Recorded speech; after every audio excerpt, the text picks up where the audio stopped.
Olá pessoal, eu quero dar as boas-vindas a todos, iniciar esse projeto com uma pequena apresentação sobre o SEO semântico, como é que ele funciona. Essa série foi pensada para ser uma série de vídeos sobre o uso da semântica na otimização de projetos digitais, apresentar um pouco da minha visão sobre esse novo momento do SEO. São apresentações simples que eu criei alguns slides para orientar essa apresentação.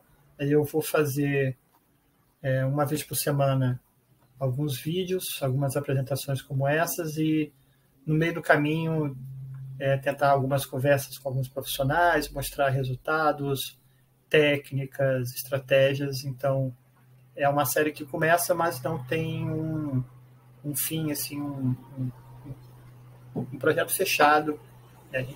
Eu vou colocando algumas coisas e eu vou mudando, orientando e refazendo algumas coisas conforme a necessidade, né? Então, eu queria dar boas-vindas a quem está aqui assistindo. Esse vídeo vai ficar gravado no canal, pode ser compartilhado, visto. Vocês podem enviar para as pessoas, comentar, e a gente vai conversando. Bem, quem quiser se conectar comigo no LinkedIn, que é a rede que eu mais uso, é só me procurar lá, Alexandre Rodrigues Silva, me acha. Então, a série é sobre isso, né? Sobre a semântica aplicada no SEO, né? Como é que eu venho pesquisando esse assunto já há alguns anos e nos últimos 3 anos aplicando em projetos com bons resultados. É por isso que eu formatei um processo de trabalho do uso da semântica no SEO para começar isso a ser aplicado de uma forma mais estruturada e, no futuro, criar um processo, uma metodologia de trabalho.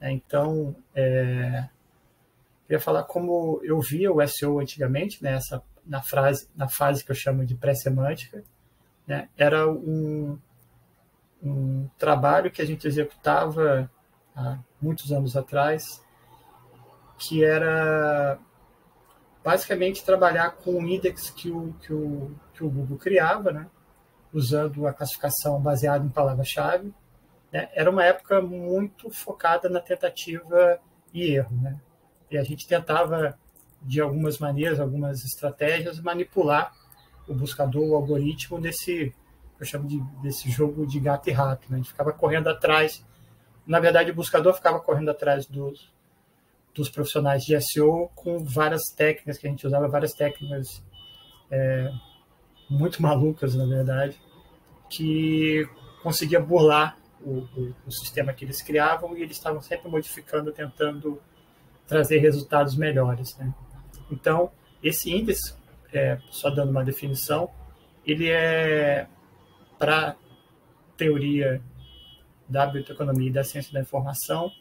O índice é uma lista geralmente alfabética, né, que inclui todos ou quase todos os itens de um tema, né, que são tratados, tipo nome próprio, sinônimos, etc., que se considera com maior importância em algum conteúdo, um texto, uma publicação, né? E aí, junto de cada item, você pode indicar onde ele é encontrado, né? A gente vê exemplos disso em livros, em catálogos, né? E o resultado do Google na época era basicamente um index, né? Era uma lista de vários links, e aí com o endereço você tinha o caminho para onde ele era encontrado em cada site. E era isso que a gente tinha como recuperação da informação que o buscador trazia para a gente. Aí a gente tinha que ficar navegando, procurando, indo e voltando até achar a informação que a gente queria. Antes, né, o trabalho era muito baseado nas palavras-chave, né? Então a gente tinha esse objetivo, né, que era fazer o buscador dar relevância para o nosso conteúdo através dessas dicas, dessas palavras, né? Por isso a manipulação do algoritmo era tão fácil, porque ele não era tão inteligente, né? Ele basicamente criava um index e se fiava em algumas dicas, como links, né, de repente a importância do domínio, né, e os programas que foram criados para rastrear a web, indexar os documentos, categorizar as páginas, eles eram facilmente manipulados com algumas técnicas de otimização baseadas nessas keywords, né? Então, era basicamente isso que se fazia. Tinha algumas manhas, o que a gente chama hoje de black hat, grey hat. Então, eram algumas técnicas que a gente conseguia manipular esse algoritmo para conseguir colocar os nossos sites, as nossas páginas no topo das buscas. E toda a briga era essa, assim, era o buscador correndo atrás dos profissionais de SEO e cada site competindo um com o outro ali numa técnica, numa manha que a gente criava, né? Para quem não sabe, uma keyword, uma palavra-chave, é um termo principal, né? Isso foi mais difundido com o surgimento dos buscadores modernos, como o Google. Antes dele, a indexação era feita de uma outra maneira, mais manual, né? E as palavras usadas nas páginas, nos sites, eles ajudavam os mecanismos de busca a entender, a determinar o que cada página, cada conteúdo estava falando, né? E aí ele tinha algumas maneiras de gerar relevância para essas páginas e mostrar isso num resultado de uma busca. Então, era basicamente isso, assim. Então, e aí, para quem não sabe, quem não me conhece, eu sou estudante de biblioteconomia, além de formado em comunicação, né? Nesses 20 anos de experiência trabalhando no digital e quase 15 com SEO, eu venho tendo contato com algumas coisas da ciência da informação e agora, como estudante de biblioteconomia, eu me deparei com as 5 leis de Raghanath, que a gente chama de as leis da biblioteconomia, e uma delas em específico tem muito a ver com o que a gente faz no digital, que é a terceira lei, que é todo livro tem o seu leitor. E lendo isso, eu comecei a me inspirar e criei o que eu chamo de as 5 leis do SEO, que são baseadas nessas leis da biblioteconomia. E a principal, acho que tem mais conexão com o que a gente está falando aqui, é que cada conteúdo deve ser para o seu visitante, né? Então, eu quero usar essa terceira lei como um guia para a gente continuar conversando, continuar falando. Então, cada conteúdo, né, para o seu visitante, né, como é que é possível hoje em dia a gente criar conteúdos altamente personalizados para cada visitante, para cada intenção de busca, para cada momento, né, de um consumidor, de um lead. Como é que a gente consegue fazer isso, né? Existem várias maneiras, algumas ainda muito experimentais, outras já mais maduras, mas usando tecnologia, até um pouquinho de inteligência de máquina, inteligência artificial, a gente pode criar perfis, né, e moldar a informação conforme cada um desses perfis, cada um desses momentos da busca. E incentivar os visitantes a criar conta, a personalizar essa experiência, deixar o nosso conteúdo cada vez mais afinado com a informação que o visitante precisa, né? Então, a gente tem esse trato com a informação, que é a organização, a classificação, a indexação e a recuperação da informação, esse processo que o buscador, principalmente o Google, faz, né, que tem muito a ver com o trabalho do bibliotecário, né, de entender a informação, de categorizar ela, de indexar e depois deixar ela disponível para o usuário, e no nosso caso é o visitante, essa informação ser o elo de ligação entre a necessidade do visitante e e a necessidade do algoritmo de entender o que a gente faz, né?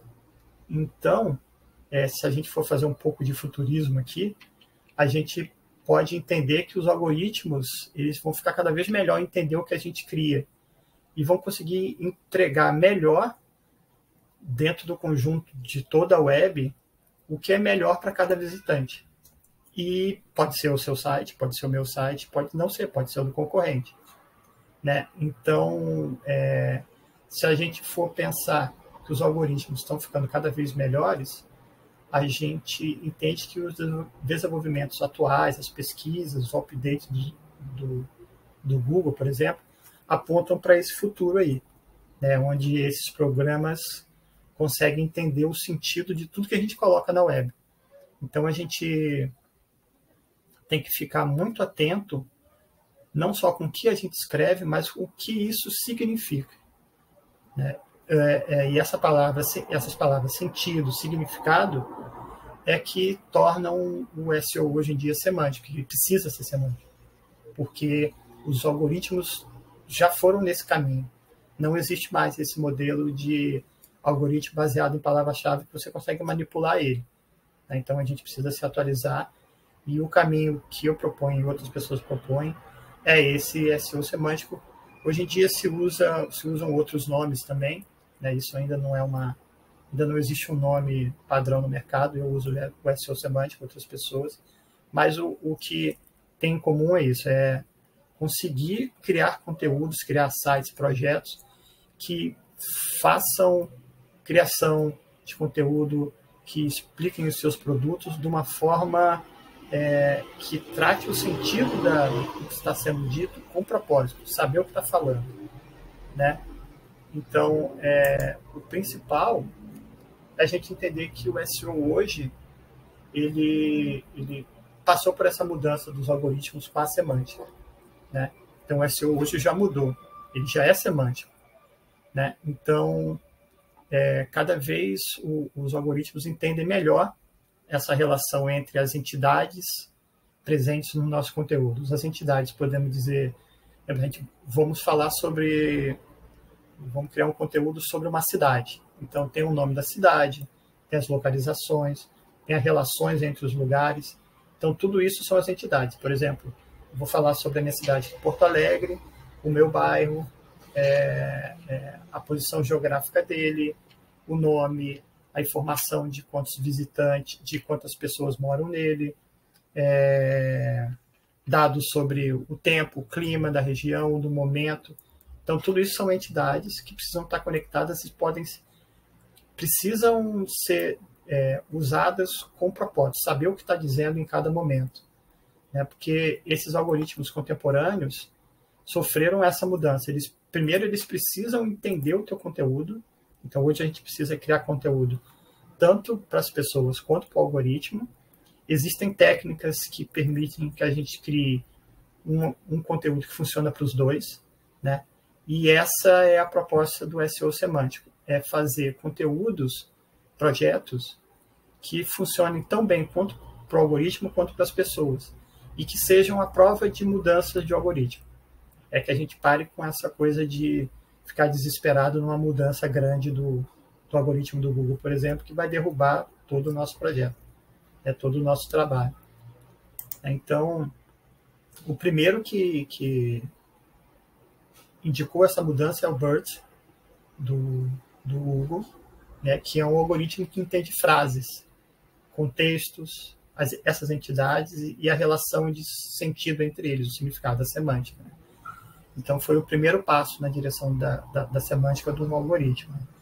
E aí, depois disso, veio o Lambda, o Man, que eles são especializados em entender o contexto semântico de frases complexas, de frases completas, né? Não só entre algumas palavras do conteúdo ou de uma frase, mas ele entende o sentido inteiro de uma frase, né? Então, isso é um outro indicativo que as palavras-chave não são mais suficientes, né? A gente precisa da contextualização do que está sendo dito, né? Aquele conteúdo, ele tem todas as informações que precisa. Se eu vou falar sobre um programa de viagens, eu estou falando de uma cidade, eu tenho todas as informações, onde é que fica a cidade, que país que é, a população, datas, tempo, entende? Tudo isso que o buscador precisa entender do que você está dizendo, tá no teu conteúdo, tá na tua página, né? Porque o algoritmo ele vai entender. Você pode usar todo o poder dele a seu favor. Se eu descrevo tudo isso num conteúdo, Eu consigo ajudar o buscador a entender o que eu estou dizendo e saber se o meu conteúdo é realmente o mais adequado para aquele momento do visitante, que ele está realmente procurando aquela informação. E se eu consigo criar um conteúdo que é útil, que o buscador consegue entender e mostra para o visitante correto, não mostra para qualquer um, a chance de eu converter aquela visita num lead, depois ele até virar um cliente, é muito maior, porque o sentido do que eu estou dizendo vai de encontro à necessidade do visitante, né? Então, o SEO pode trabalhar muito em conjunto com o pessoal de produto, de vendas, para com que o conteúdo seja cada vez mais um agente do processo todo de captação, né? Então, a gente vê que trabalhar com um SEO semântico, né, pede um conhecimento primeiro sobre a web semântica, né, como é que funciona essa web de dados que a gente está tanto tempo construindo e ela parece que agora está sendo realmente desenvolvida, né, que a web deixa de ser só uma plataforma de textos e passa a ser uma plataforma de dados, né, que aí onde os algoritmos são cada vez melhores, eles não são perfeitos ainda, mas são cada vez melhores, né? Então, e como é que a gente consegue estruturar os nossos dados nos nossos projetos para que a gente consiga colocar o nosso conteúdo nesse patamar da web semântica, né? Que o nosso conteúdo faça parte da web, mas com sentido, né? Então, a gente tem pesquisas no campo da semântica que são adaptadas à tecnologia da web, que já avançaram para resolver um problema, né? Os buscadores encontram dificuldades para entender o conteúdo dos nossos sites. O que a gente quer dizer? Porque, diferente de nós humanos, os algoritmos são programas, né? São cálculos. E eles têm extrema dificuldade, por mais rápidos e inteligentes que sejam, de entender algumas nuances que a gente, como ser humano, entende muito fácil, né? Então, hoje em dia, a gente pode contar com construtos da ciência da informação que já estão maduros, já são utilizados em outras áreas há muito tempo, né? Coisas como o domínio do conhecimento, vocabulários, taxonomias, ontologias, podem nos ajudar e eu vou mostrar mais ali na frente, já usei isso em alguns projetos que deram resultados muito bacanas, assim. Então, não são coisas teóricas, né? São coisas que já são aplicadas em alguns projetos, não são muitos, mas que já têm resultados e que ajudam os algoritmos a entender o que a gente está dizendo, né? Porque o algoritmo funciona, podemos dizer assim, que como um bibliotecário. Ele precisa, quando o visitante faz uma pergunta sobre um conteúdo, ele precisa ter uma base de uma estruturação da informação para saber se o conteúdo que ele tem é realmente esse que você precisa, né? O trabalho é bem parecido. Então, essa nova web, a gente pode chamar ela de web semântica, né? Por conta disso, por conta do sentido que uma marcação estruturada desses dados traz aos conteúdos disponíveis na internet, na web como um todo, né? Então, o significado dessas entidades, né, criados de uma forma que não seja ambígua, né? Um exemplo que a gente sempre dá, por exemplo, se eu vou falar de um puma, eu posso estar falando tanto do carro, quanto do animal, quanto da marca, né? Do que eu estou dizendo? Qual é o puma que eu estou tratando, né? Então, eu preciso declarar isso, eu posso declarar isso no conteúdo usando o sentido do que eu estou dizendo para o buscador entender que o puma que eu estou falando é a marca, né, que eu estou falando da marca Puma, e também usando marcação estruturada para dizer que o Puma é um negócio, que ele está localizado no país tal, que tem o CEO tal, que vende os produtos tais. Então eu consigo, por trás do conteúdo, na marcação, no código, ajudar o buscador a entender o que eu estou dizendo.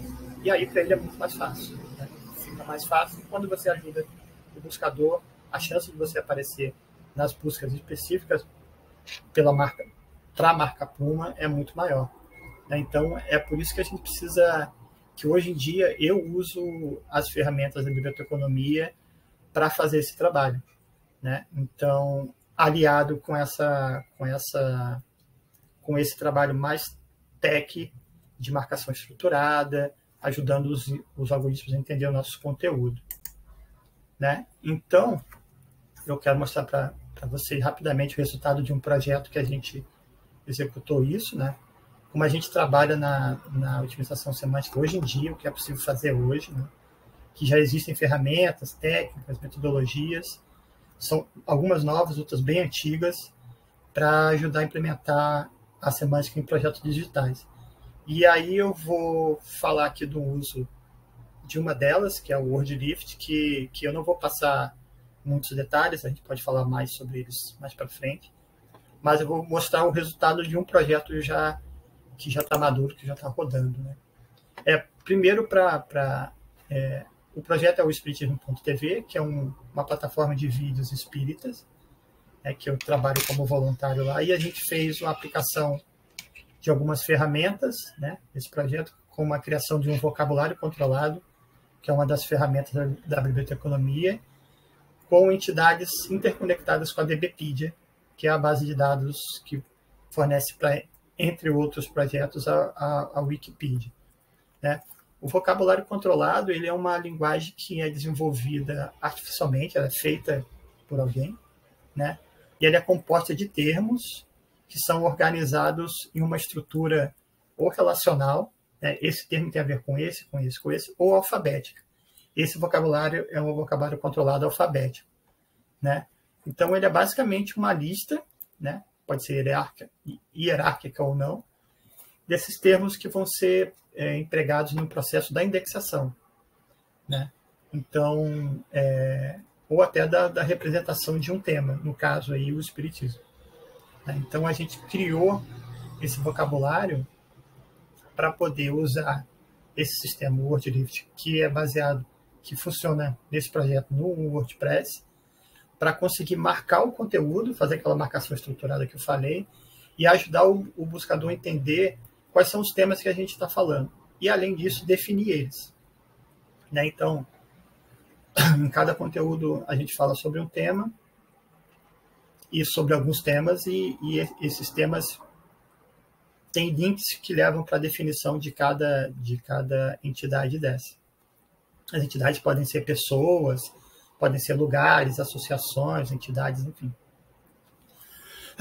E essas informações ficam guardadas no banco de dados, etc. Né? Esse trabalho, né, ele ajudou bastante o SEO desse projeto, e eu já estou executando esse tipo de trabalho em outros projetos também, que estão em andamento, ainda não tem os resultados, mas a expectativa é que os resultados dos outros projetos cheguem nesse nível aqui também, né?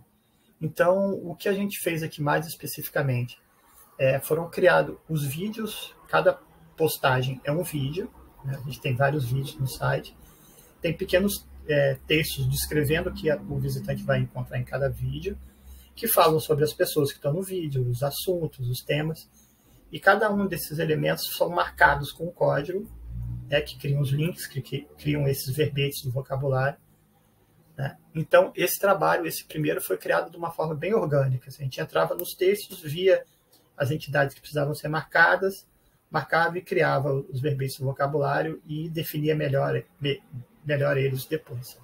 E o sistema fazia toda a parte da comunicação com a DBpedia usando inteligência artificial sozinho. Então, depois de um ano de trabalho, isso começou a gerar resultados, né? Então, quais foram esses resultados que a gente alcançou, né? Esse site de vídeos espírita começou o trabalho de utilização lá em 2018, e durante um ano inteiro a gente executou essa estratégia, né? De criar conteúdo, de marcar esse conteúdo e depois definir melhor os verbetes que eram criados, né? De 2018 para 2019, a gente teve um aumento em usuários só de orgânico de 634%. Foram quase 7 vezes mais visitantes que tinha. Novos usuários chegou a 734%. Ele já tinha um nível interessante de visita orgânica e aumentou muito. Assim. Em receita, que não era um objetivo do projeto, a gente aumentou 3 vezes a receita vindo do orgânico. Né? De 2019 para 2018, que são esses novos usuários ali de baixo, a gente teve mais um aumento em cima do 734, que era de 528. Então, esse projeto tem uma característica interessante, que a gente teve que mudar de servidor por conta da carga dos visitantes. Né? O servidor que o pessoal usava de vídeo não conseguia mais manter o serviço por conta da quantidade de vídeos que eram vistas, e a gente teve que mudar para um servidor maior, porque o SEO trazia muita gente e aí ele não estava suportando. Então, o resultado foi muito além do que a gente esperava. Nem todo projeto vai ter esse resultado assim, mas isso já indica que a gente tem boas perspectivas com o trabalho, com essa metodologia de trabalho, que a estratégia precisa ser adaptada para cada projeto, óbvio. Esse projeto aqui é um específico. O SEO semântico tem essa característica do projeto precisar ser adaptado para cada site. Não é algo que você vai contratar uma agência para ela fazer, ela vai aplicar nos 20 clientes que ela tem, 30 clientes, a mesma coisa. Né? Então, é uma coisa completamente específica, tem um estudo, um momento de aprendizagem, que aí depois se cria uma estratégia específica para cada projeto. Então, esse é só um resumo, assim, um primeiro vídeo para a gente começar essa série. Né? A minha missão aqui é falar abertamente sobre a minha visão que é o SEO semântico, sobre o meu ponto de vista, né? Ouvir outras pessoas, conversar, né? Compartilhar o meu modo de trabalho, esse modelo que eu tô desenvolvendo e aplicando, e mostrar alguns resultados, né? Que a gente vem alcançando e abrir esse espaço de conversa sobre o SEO semântico aqui no Brasil. Então é isso, eu queria convidar vocês a voltar na semana que vem, que eu vou lançar um vídeo desse por semana, né? E na próxima semana falar um assunto um pouco mais teórico, talvez, mas tentando manter um assunto leve, que a gente possa abrir conversas e convidar vocês a se conectar comigo ali no LinkedIn, e a gente pode ir conversando por lá. Muito obrigado e até a próxima.